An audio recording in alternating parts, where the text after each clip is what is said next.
Over to you, buddy. Thank you very, very much.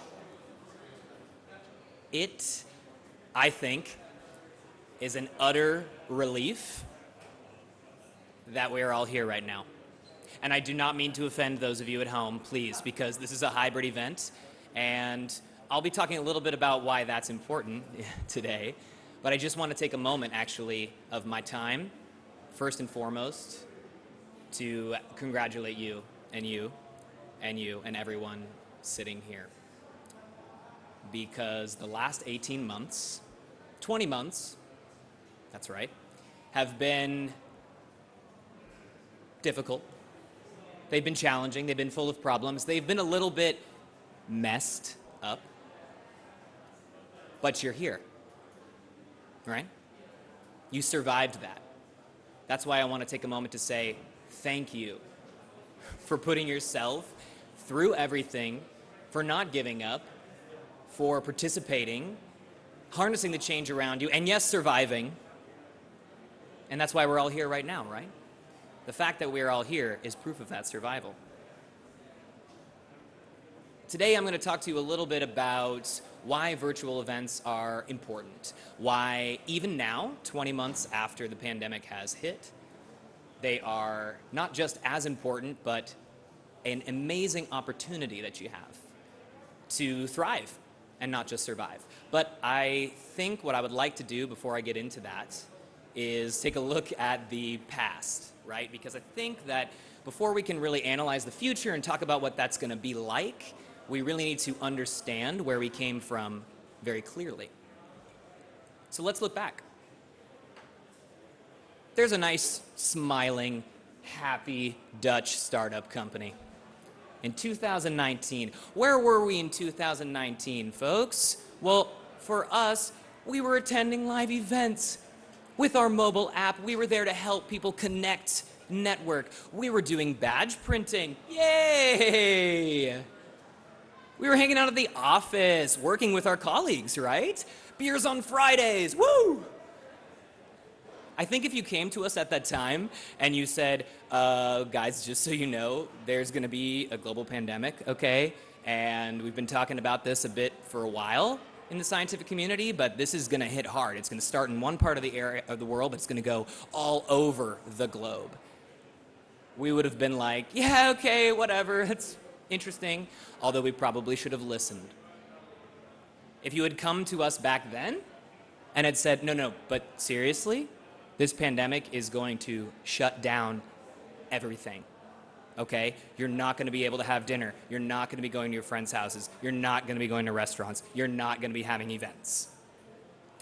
We would have been like, okay, really stop talking about that. You're scaring us a little bit. I don't know about you, but has anyone in this room or online watched Black Mirror?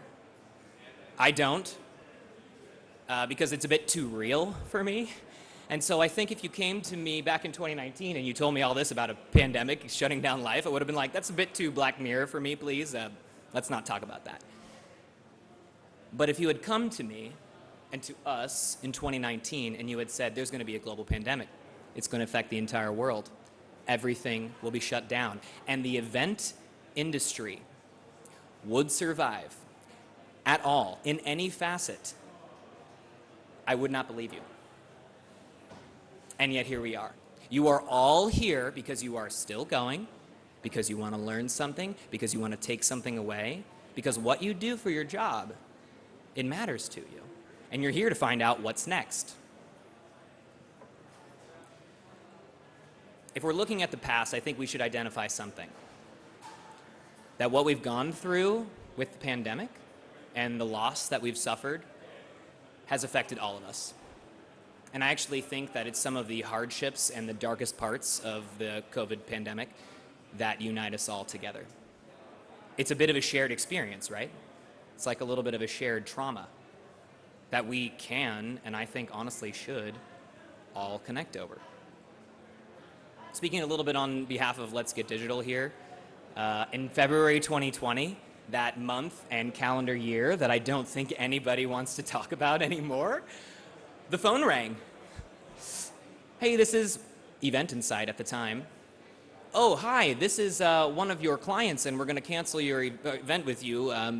because we don't think it's going to happen. That was a little bit scary back then. And after that, of course, the phone rang again and rang again. And then it wouldn't stop ringing for us. The phone was ringing red hot, people. All clients canceling their business with us. I think what I'm talking about maybe isn't the story of everyone, but it's a common story. To experience a great loss as a result of the pandemic, especially in events. I mean, come on. But we did not do nothing about that. When we had our closeness taken away, when we had our security taken away, when we had our community taken away, we reacted from the pandemic, right? And so did we. Actually, what we did, once all of our business was canceled and we thought, we better do something or it is over for this happy Dutch startup. We spent 21 days isolated in a farmhouse with each other, with our spouses, our children, our pets, food, and some beer. And we quarantined. And we worked for 21 days straight as a company to find a way for people to experience events the way that they are used to, but online. Of course, we were able to do that, and we're glad that we did something. And I think actually everybody here, you did something in reaction to the pandemic, right? Maybe it was stop operations for a little bit, maybe it was pivot, maybe start completely over from nothing, but you did something. You survived that. And I think that's really important to put a pin in before I start talking about the future, that we have done a lot to still be here. In fact, a lot of people have done a lot to still be here. Everyone did. Everyone moved their activities online as a result of the pandemic. Think about not just events. Think about like the dinner parties you used to have, the friend hangouts.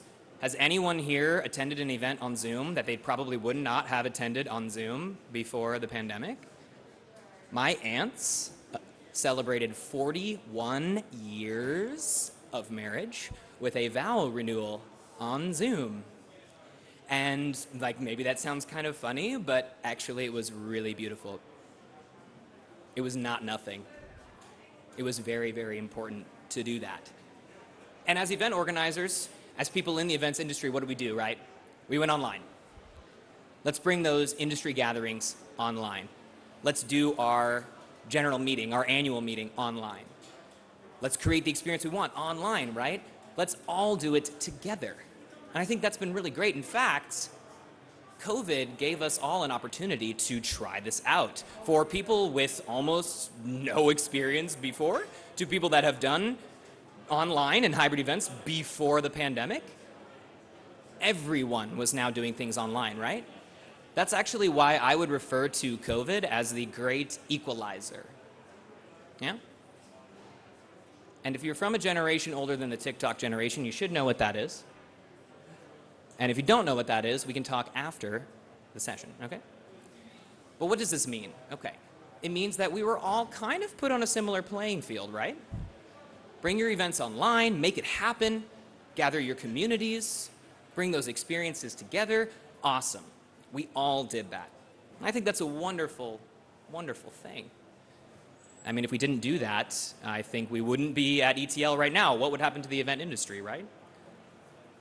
That was our survival. What's something that we learned about bringing our events online? We learned actually that 3 things that we really, really care about when we organize events are the same, even when online. You need to make sure that you try, at least, to get your audience inspired. Someone really wise told me recently, Paddy, you can't just inspire people. You just gotta like say stuff, and if they get inspired, that's on them. But we still care about creating that opportunity. We want people to learn something at our event, right? Why are you listening to me right now? I better teach you something.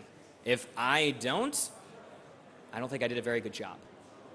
And it's the same thing with this event. We put a content schedule together so that you can take things away, right? And of course, networking. Thank you, Conduco, shout out, for making the networking pretty easy at this event. But these 3 things, they have mattered. with our events online. It's like very similar, again, to in-person events, but there's something that I've noticed. I've noticed that we all come online with our events. We are all in a similar playing field. We all bring our experiences to the digital space that we maybe have never done online before. And we survived the pandemic. But if you're focusing on these three things still, I would say that you're still surviving. And that's great. Survival is really, really important. But it's not the same thing as thriving. What's the difference between survival and thriving? Survival is doing what you need to do to keep going, to live.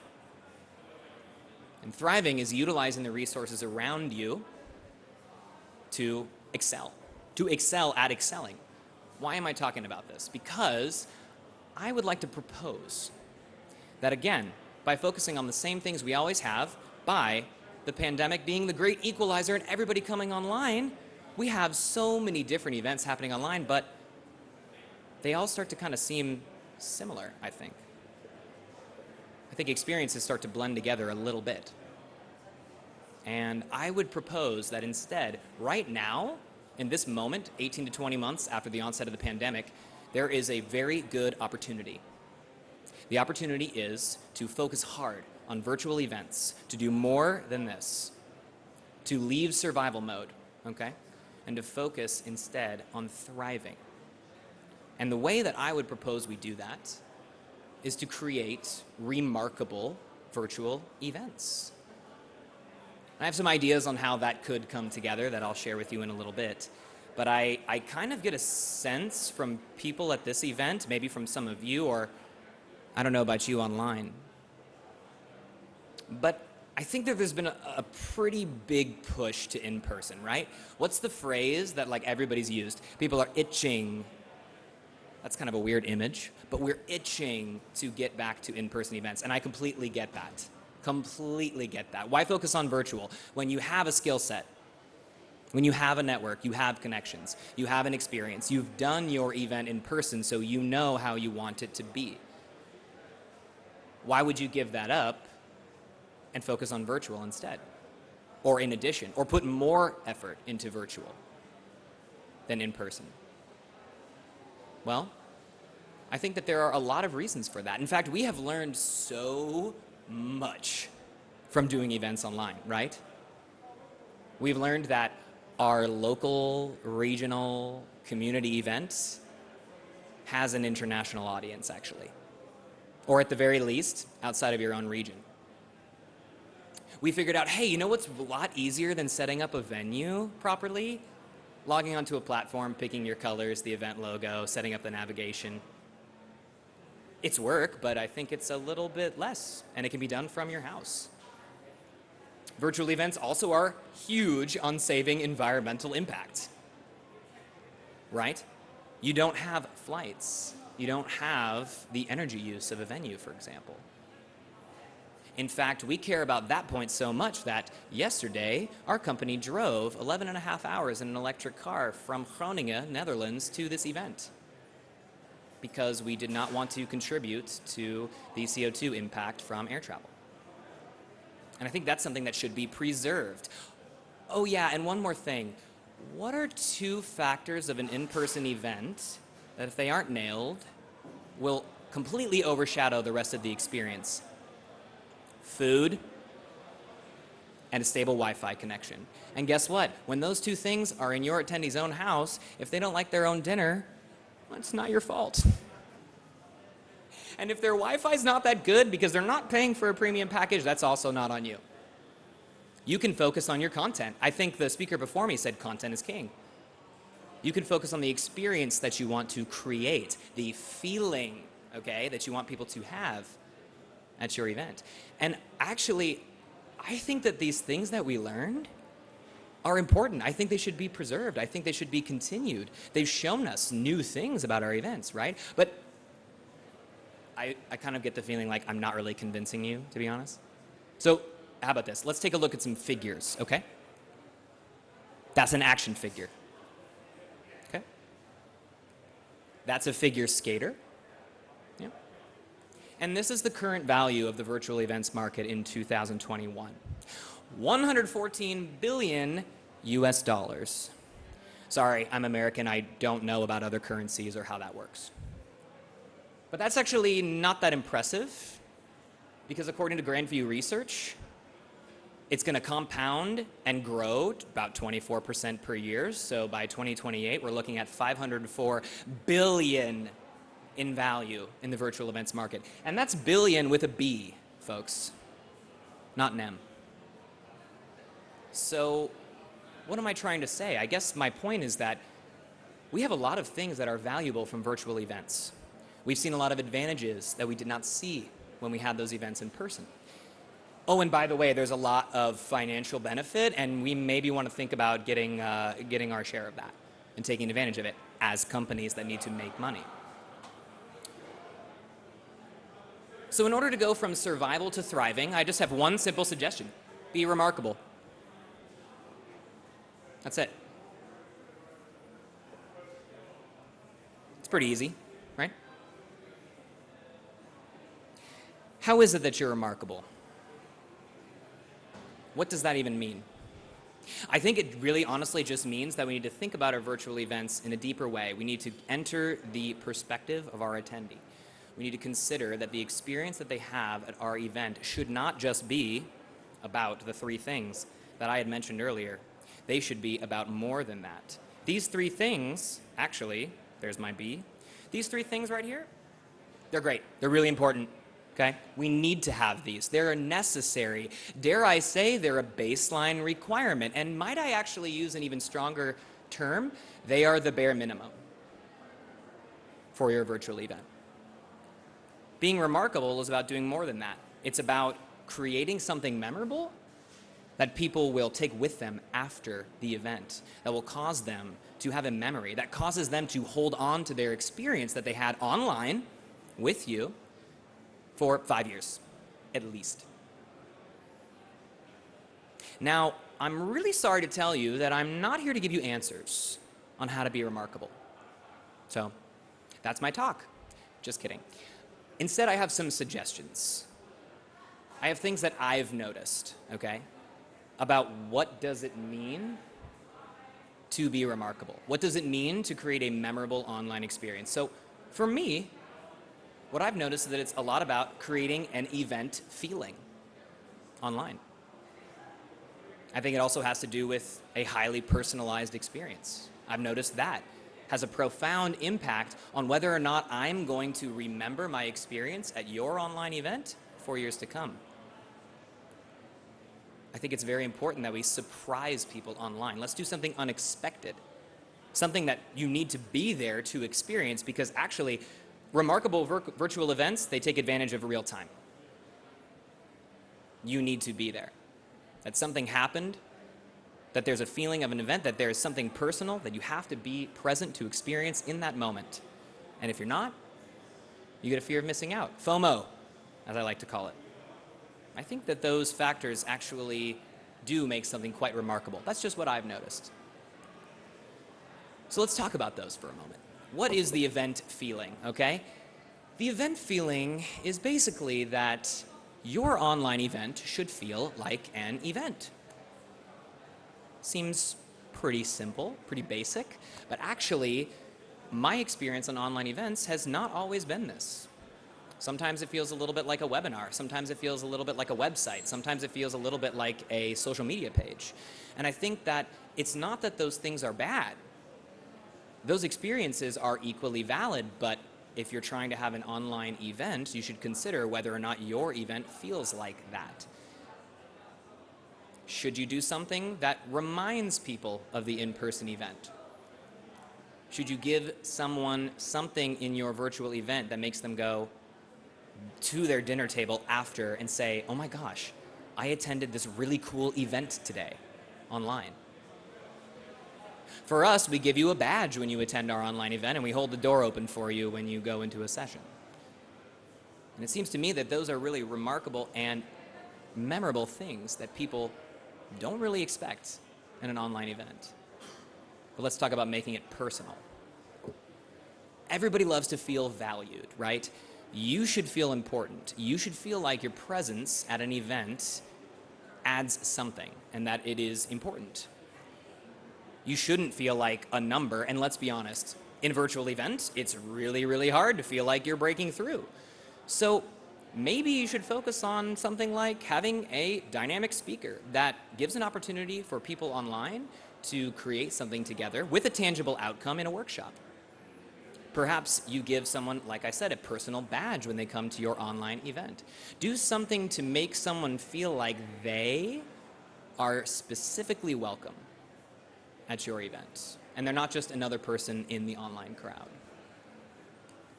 Let's talk about doing things in an unexpected way. Right? When I think about events that I've attended that are exceptionally memorable for me, a big factor is that there's something that happened that I did not expect that causes me then to leave and say, oh my God, Bill, you would not believe the pyrotechnics at this event. For a finance conference, I really didn't expect pyrotechnics, but here we are. For us, we start our keynotes at our events often with an earthquake online. And to me, I think that if you would like for people to experience your virtual event and remember it, you need to surprise them. And there are a lot of ways to do that. In fact, the way that you should do that for your event actually should come from you. Your event is about your organization. It's about your outcome. It's about how you do things your way. And so, let's be honest, virtual events have a lot of possibilities. They've grown a lot. There's a lot of technology out there, and there's quite a lot that you can utilize. But the key is you need to make sure that they feel surprised. That they feel like, oh, I'm glad I was here. Because if I wasn't there, I would have missed out. And in fact, the concept of real time applies to each of these three things. And I'm going to go back for a moment. If something feels like an event, it means that it happens, it has a start and end time, and then it's over. That's real time. If it's personal for me to enter and be greeted in a personal way, that happens in the moment. And if I create something unexpected, a surprising opportunity in my online event, someone needs to be there to experience it. And if they're not there, they do not experience it. Real time is very, very important. And again, what do we want to do? We want to be remarkable. We want to be memorable. And I want you to think with me for a moment. What was the most remarkable business event that you ever attended? To be honest with you, it probably had something to do with these three things. But I'm actually willing to bet that that experience that you had stuck with you because of something on this list. And for me, with all of the things that we've learned about growing our reach, saving environmental impact, bringing communities together from home, and yes, taking advantage of that growing market, we have a call, and I'd like to call out to all of you. Do not put virtual events away like an old pair of socks that you don't want to wear anymore. Because you survived as a result of virtual events, but now, with the unique opportunity that we have, and some of these characteristics that I've noticed are particularly remarkable, we have the opportunity to leave survival mode and instead to choose to thrive by focusing on factors that make our virtual events remarkable and not forgotten. If you do want to learn a little bit more about what we do to make events remarkable, I'd like to extend an invitation to you to booth 1305. We're just over there. But for Let's Get Digital, if we're talking about feeling, and if we're talking about real time and surprises and remarkable events, I don't think that it really does it justice to speak this to you. Instead, I would like to give you the opportunity to experience remarkable for yourself. In fact, my colleague Emer is here right now, and what she has is some invitations to an event that we're hosting on our platform. We do these almost every single week. And we don't really want to focus on trying to sell you our product, but rather what I would like is for you to attend, for you to experience remarkable, for you to be surprised, for you to see how real time does play a factor. And if you walk away from one of our events with one shred of inspiration, with one idea, then honestly, I'm happy. And that is actually my talk. I got through it pretty quickly. I think that went well, not too bad. And I want to thank you all so much for your attention. Thank you, people online. I think that went incredibly well. Round of applause for Paddy. That was highly engaging and entertaining and inspiring and educational. Oh, thank you. So Educational, okay. Right on. Yeah, I learned something. There's no questions, I don't think, on the platform. Henry? Wait, my dad's online. He didn't ask me a question? Dad, what the heck, man? Parents. That's okay. He probably would have lobbed me a softball, and I don't want that.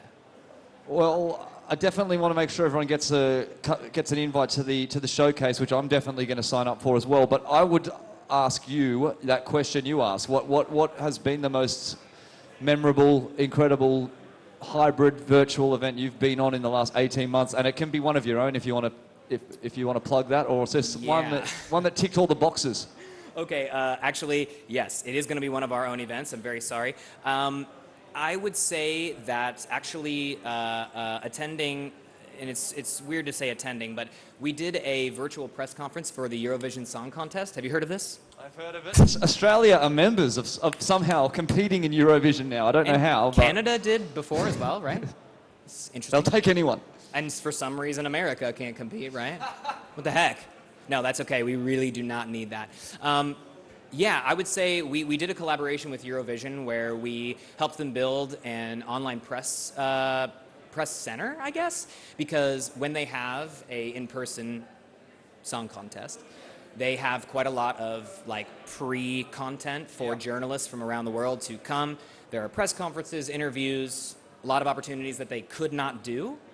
Because of the pandemic, but Eurovision still happened, and actually it happened in Rotterdam in the Netherlands, and we did get to go. Hey! Awesome. But the online experience was amazing because what they wanted was something highly branded, highly personalized, something that would then give the opportunity for all of these journalists from around the world to attend press conferences, to schedule interviews, and each of the country delegations like had their own booth, and they branded it with all their country colors, and like the theme of their performer, they had their performer actually doing like what's it called, the dress rehearsals, also inside of our platform. So for me, that was like amazing to watch. So like unprecedented access that you wouldn't have had in a normal. Yeah, completely. Yeah. Amazing. Yeah. All right. Well, yeah. Please grab an invite off what's your colleague's name? Emer. And that is the last session for the day. That's right. I think there's some awards happening on a purple stage. I see alcohol over there. That's awesome. Yo. I hope to see some of you tomorrow. We're going to do it all again. But thank you. That was great. Thanks again, mate.